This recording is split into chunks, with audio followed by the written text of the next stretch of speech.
شروع اللہ تبارک و تعالی کے نام سے جو بڑا مہربان نہایت رحم کرنے والا ہے۔ ناظرین، پیارے آقا صلی اللہ علیہ وسلم نے فرمایا کہ آنکھ جھپکنے سے پہلے ہر حاجت پوری ہو جائے گی۔ یہ دعا میری امت اپنی اولاد کی خیر و سلامتی یا اپنی حاجت کے لیے پڑھے۔ یہ دعا میرے سوا صرف حضرت سلیمان علیہ السلام کو عطا ہوئی، اور یہی دعا پڑھ کر تخت بلقیس آنکھ جھپکنے سے پہلے منگوایا گیا تھا۔ یہ دعا تحفہ ہے۔ حضرت ابو ہریرہ رضی اللہ تعالیٰ عنہ سے مروی ہے کہ حضور اقدس صلی اللہ علیہ وسلم نے فرمایا کہ حضرت سلیمان بن داؤد علیہ السلام کو رب تعالیٰ نے ایسے بابرکت کلمات عطا کیے تھے کہ اس کے بعد کسی نبی کو وہ کلمات حق تعالیٰ نے عطا نہیں کیے سوائے میرے۔ اگر میرا امتی اپنی اولاد کی خیر و برکت اور سلامتی کے لیے یہ دعا پڑھتا ہے تو وہ کام حق تعالیٰ اپنے ذمہ لے لیتا ہے۔ ان کی حاجات آنکھ جھپکنے سے پہلے حل ہو جاتی ہیں، جیسے آصف بن برقیہ نے آنکھ جھپکنے سے پہلے تخت بلقیس اٹھایا تھا، تو وہ انہی بابرکت کلمات کی طاقت تھی۔ اسی طرح حضرت ابو ہریرہ رضی اللہ تعالیٰ عنہ فرماتے ہیں کہ میں اپنی تمام زندگی میں اسی دن سب سے زیادہ خوش ہوا تھا، پھر میں نے عرض گزار ہوا کہ وہ کون سے کلمات ہیں۔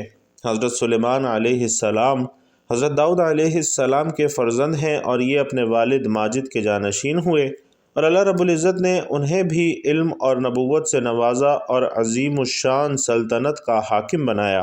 ناظرین، مختصراً تعارف ہے کہ تخت سلطنت پر 40 برس جلوہ گر رہے۔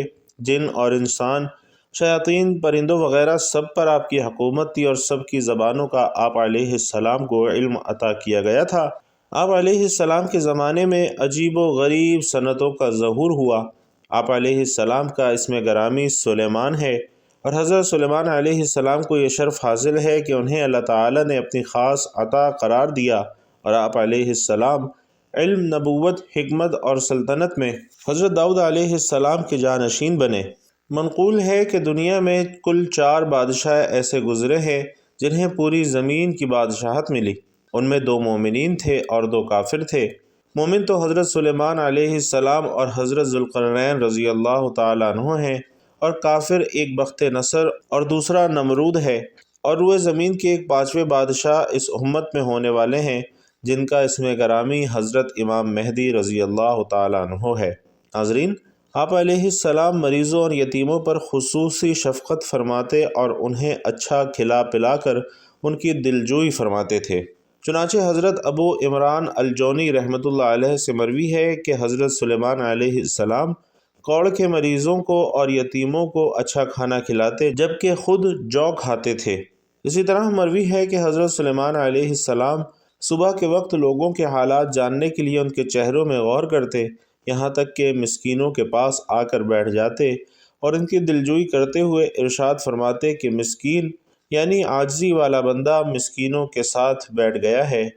اللہ تعالیٰ نے آپ علیہ السلام کو بے مثال نعمتوں سے نوازا، لیکن اس کے باوجود آپ علیہ السلام کے خوف خدا کا عالم قابل دید ہے۔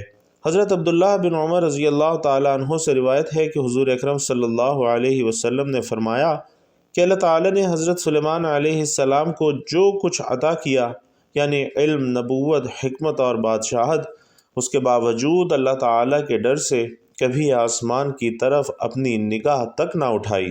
ناظرین، آپ علیہ السلام بہت پرمغز اور حکمت آمیز گفتگو فرماتے تھے۔ آئیے آپ علیہ السلام کے 3 فرامین سنتے ہیں۔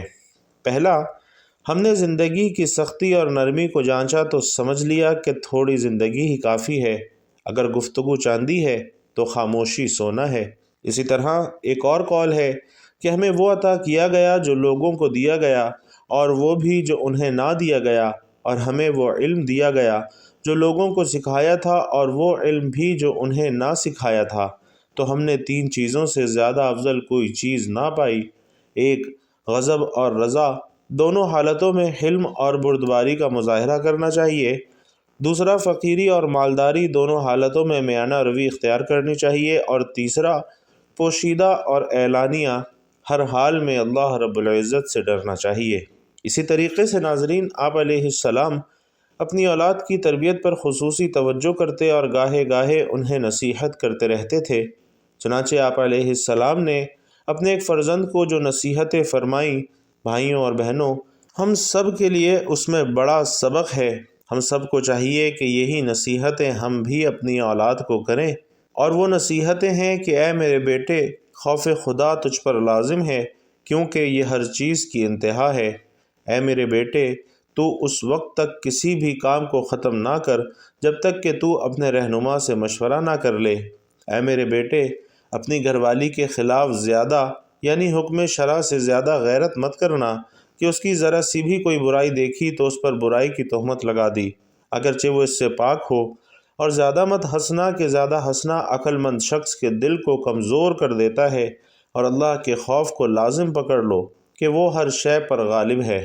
اے میرے بیٹے، شیر اور زہریلے سانپ کے پیچھے تو چل لینا، لیکن کسی عورت کے پیچھے نہ چلنا۔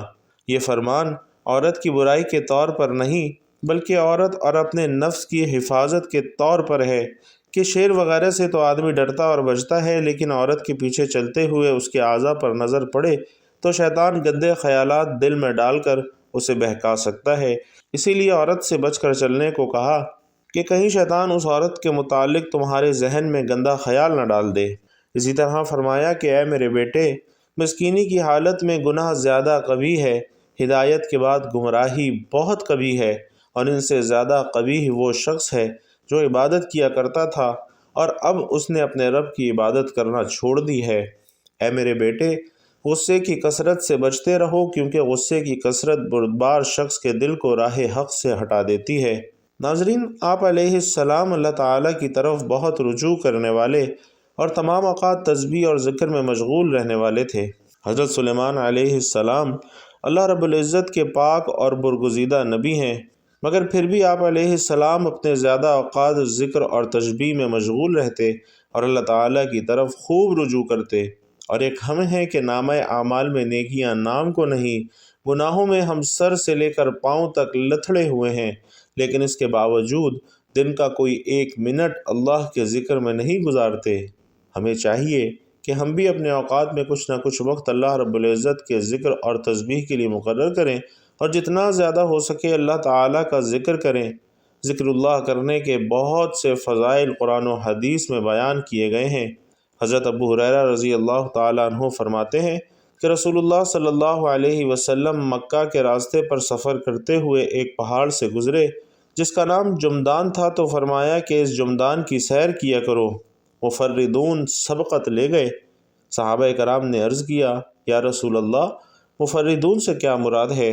تو آپ صلی اللہ علیہ وسلم نے فرمایا کہ اللہ پاک کا کثرت سے ذکر کرنے والے اور والیاں۔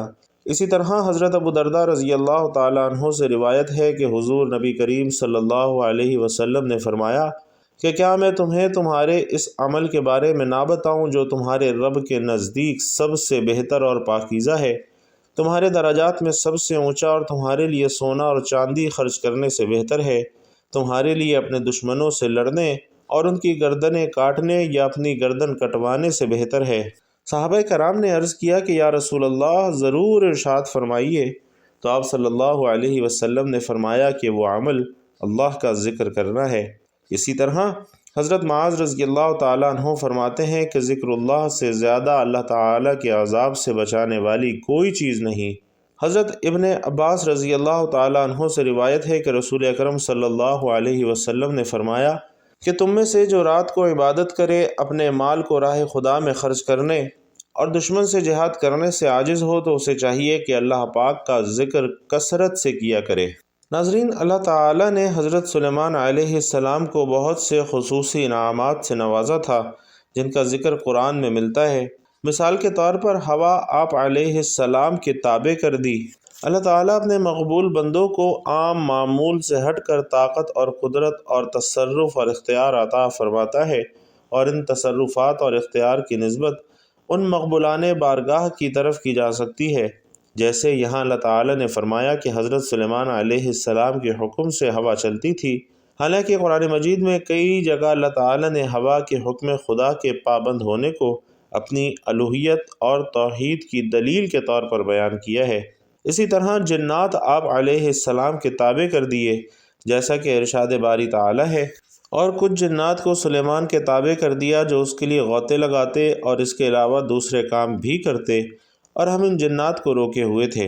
اسی طریقے سے ناظرین، آپ علیہ السلام کو حضرت داؤد علیہ السلام کا جانشین بنایا، پرندوں کی بولی سکھائی، بادشاہوں اور انبیاء کرام علیہم السلام کو دی جانے والی چیزوں جیسی چیزیں عطا کیں۔ ارشاد باری تعالیٰ ہے کہ سلیمان داؤد کے جانشین بنے اور فرمایا کہ اے لوگو، ہمیں پرندوں کی بولی سکھائی گئی ہے اور ہر چیز میں ہم کو عطا ہوا، بے شک یہی اللہ کا کھلا فضل ہے۔ اسی طریقے سے ناظرین، آپ جیسی سلطنت کسی کو نہ دی گئی، چنانچہ قرآن پاک میں ارشاد ہے، آپ علیہ السلام نے یہ دعا فرمائی کہ اے اللہ، مجھے ایسی سلطنت عطا فرما جو میرے بعد کسی کو لائق نہ ہو، بے شک تو ہی بہت عطا فرمانے والا ہے۔ آپ علیہ السلام کی یہ دعا قبول ہوئی اور آپ کو ویسی سلطنت عطا فرما دی گئی کہ جس کے بعد کسی کو ایسی سلطنت عطا نہیں فرمائی جائے گی۔ حضرت سلیمان علیہ السلام چیونٹیوں کی بولی سننے اور سمجھنے کی طاقت بھی رکھتے تھے۔ ایک مرتبہ حضرت سلیمان علیہ السلام اپنے لشکروں کے ساتھ پیدل سفر فرما رہے تھے کہ اس دوران جب طائف یا شام میں اس وادی سے گزرے جہاں چیونٹیاں بکثرت تھی، تو چیونٹیوں کی ملکہ حضرت سلیمان علیہ السلام کے لشکر کو دیکھ کر کہنے لگی کہ اے چیونٹیوں، اپنے گھروں میں داخل ہو جاؤ، کہیں سلیمان اور ان کے لشکر بے خبری میں تمہیں کچل نہ ڈالیں۔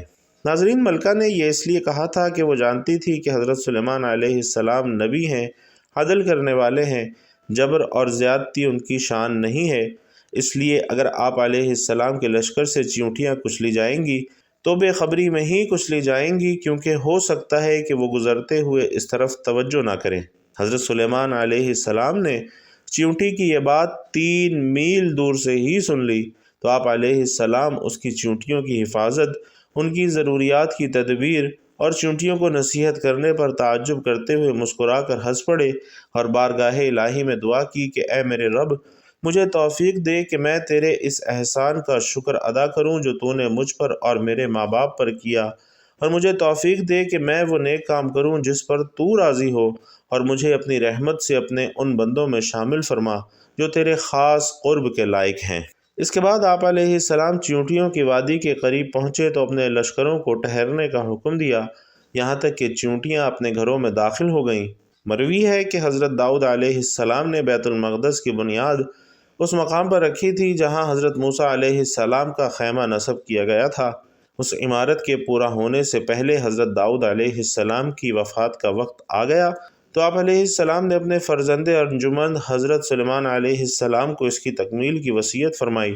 چنانچہ آپ علیہ السلام نے جنات کو اس کام کی تکمیل کا حکم دیا، اور جب آپ علیہ السلام کی وفات کا وقت قریب پہنچا تو آپ نے دعا کی کہ آپ کی وفات جنات پر ظاہر نہ ہو تاکہ وہ عمارت کی تکمیل تک مصروف عمل رہیں اور انہیں جو علم غیب کا دعویٰ ہے وہ باطل ہو جائے۔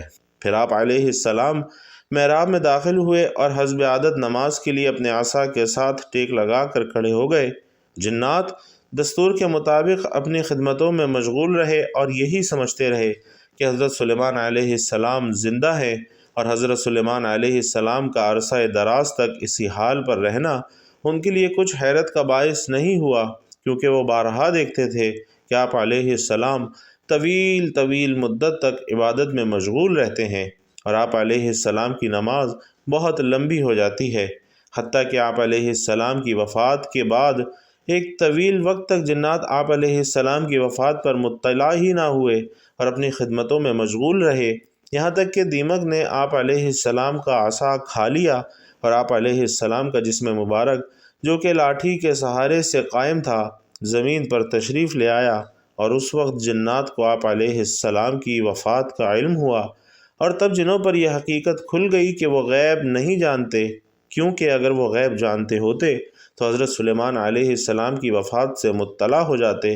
اور اس ذلت اور خواری کے عذاب میں نہ رہتے، بلکہ آپ علیہ السلام کی وفات کے اگلے منٹ اپنے مشقت والے کاموں سے جان چھڑا لیتے۔ قرآن مجید میں ارشاد ہوتا ہے کہ پھر جب ہم نے سلیمان پر موت کا حکم بھیجا تو جنوں کو اس کی موت زمین کی دیمک نے ہی بتائی جو اس کا عصا کھا رہی تھی۔ پھر جب سلیمان زمین پر آ رہا تو جنوں پر یہ حقیقت کھل گئی کہ اگر وہ غیب جانتے ہوتے تو اس ذلت اور خواری کے عذاب میں نہ رہتے۔ ناظرین، حضرت سلیمان علیہ السلام کی عمر 53 سال کی ہوئی اور 13 سال کی عمر شریف میں آپ علیہ السلام سلطنت کے تخت پر برا جمان ہوئے اور 40 سال تک حکمرانی فرمائی۔ کثیر احادیث میں حضرت سلیمان علیہ السلام کا ذکر خیر کیا گیا ہے۔ حضرت ابو ہریرہ رضی اللہ تعالی عنہ سے روایت ہے کہ نبی کریم صلی اللہ علیہ وسلم نے فرمایا کہ گزشتہ رات مجھ پر ایک سرکش جن حملہ آور ہوا تاکہ وہ میری نماز منقطع کر دے، پس اللہ تعالیٰ نے مجھے اس پر قدرت دی اور میں نے اسے قابو کر لیا۔ پھر میں نے ارادہ کیا کہ اسے مسجد کے ستونوں میں سے ایک ستون کے ساتھ باندھ دوں تاکہ تم سب اسے دیکھو، مگر مجھے میرے بھائی حضرت سلیمان علیہ السلام کی دعا یاد آ گئی کہ اے میرے رب، مجھے بخش دے اور مجھے ایسی سلطنت عطا فرما جو میرے بعد کسی کو لائق نہ ہو، تو میں نے اس جن کو ناکام واپس کر دیا۔ اسی طریقے سے حضرت عبداللہ بن عباس رضی اللہ تعالی عنہ سے روایت ہے کہ حضرت سلیمان علیہ السلام کو علم، مال اور بادشاہی کے مابین اختیار دیا گیا تو آپ علیہ السلام نے علم اختیار فرمایا، جس کی برکت سے اللہ نے انہیں دولت اور بادشاہی بھی عطا فرمائی۔ اسی طریقے سے حضرت جابر بن عبداللہ رضی اللہ تعالی عنہ روایت بیان کرتے ہیں کہ حضور اکرم صلی اللہ علیہ وسلم نے فرمایا کہ حضرت سلیمان بن داؤد علیہ السلام کی والدہ نے ان سے کہا کہ اے بیٹے، رات میں زیادہ نہ سویا کرو کہ رات میں نیند کی زیادتی بروز قیامت بندے کو فقیر بنا چھوڑے گی۔ اسی طرح حضور اکرم صلی اللہ علیہ وسلم نے ارشاد فرمایا کہ جب گھر میں کوئی سانپ ظاہر ہو تو اس سے یوں کہو کہ ہم تجھ سے حضرت نوح علیہ السلام کے عہد اور حضرت سلیمان علیہ السلام کے وسیلے سے یہ سوال کرتے ہیں کہ ہمیں ایذا نہ پہنچاؤ، اس کے بعد اگر وہ دوبارہ ظاہر ہو تو اسے مار ڈالو۔ حضرت ابو ہریرہ رضی اللہ تعالیٰ عنہ روایت بیان کرتے ہیں کہ ایک روز آپ صلی اللہ علیہ وسلم نے فرمایا کہ گزشتہ شب میں عبادت میں مصروف تھا کہ ایک سرکش جن نے بہت کوشش کی کہ مجھے نماز سے بھٹکا دے۔ اللہ کی مہربانی سے میں نے اس پر قابو پا لیا اور پکڑ کر چاہا کہ اسے مسجد کے ستون کے ساتھ باندھ دوں تاکہ تم سب اسے دن میں آ کر دیکھ سکو، کہ مجھے سلیمان علیہ السلام کی یہ دعا یاد آ گئی کہ جس میں انہوں نے خدا سے درخواست کی تھی کہ مجھے ایسی حکومت عطا فرما جو مجھ سے پہلے اور بعد کسی کو عطا نہ کی گئی ہو۔ تو محترم ناظرین، آپ نے یہ دعا کثرت سے پڑھنی ہے۔ سورۃ النمل کی 19ویں آیت ہے۔ آپ کی آسانی کے لیے پڑھ کر سنا دیتا ہوں۔ ربی اوزعنی ان اشکر نعمتک التی انعمت علی وعلی والدی وان اعمل صالحا ترضاہ وادخلنی برحمتک فی عبادک الصالحین۔ اس دعا کو پڑھتے ہی آپ کے تمام حاجتیں انشاءاللہ پلک جھپکتے ہی پوری ہو جائیں گی۔ سورۃ النمل کی 19ویں آیت ہے۔ آپ دیکھ کر بھی پڑھ سکتے ہیں اور زبانی یاد بھی کر سکتے ہیں۔ تو اپنی اولاد کی خیر و سلامتی کے لیے یہ دعا روزانہ پڑھیے، انشاءاللہ آپ خود اس کے معجزات دیکھ کر حیران رہ جائیں گے۔ اللہ تعالیٰ آپ کی اور آپ کی اولاد کی مدد اور نصرت فرمائے گا، بلکہ زندگی کے ہر معاملے میں، ہر کام میں اللہ تعالیٰ کی مدد آپ کی اور آپ کے اولاد کے کاموں میں شامل حال ہو جائے گی۔ تو اس دعا کو اپنے روزانہ کا معمول ضرور بنائیے۔ اللہ تبارک و تعالی سے دعا ہے کہ ہم سب کو نیکی کی بات سننے، سمجھنے اور اس پر عمل کرنے کی طاقت اور توفیق مرحمت فرمائے۔ میرا سنانا اور آپ کا سننا اپنی بارگاہ میں قبول و منظور فرمائے، آمین یا رب العالمین۔ بھائیوں اور بہنوں، آخر میں آپ سے گزارش ہے کہ اگر دین کی یہ باتیں آپ کو پسند آئی ہوں تو کمنٹ باکس میں ایک مرتبہ صدق دل سے سبحان اللہ ضرور لکھ دیجئے گا۔ اللہ تبارک و تعالی آپ سب کا حامی و ناصر ہو، آمین یا رب العالمین۔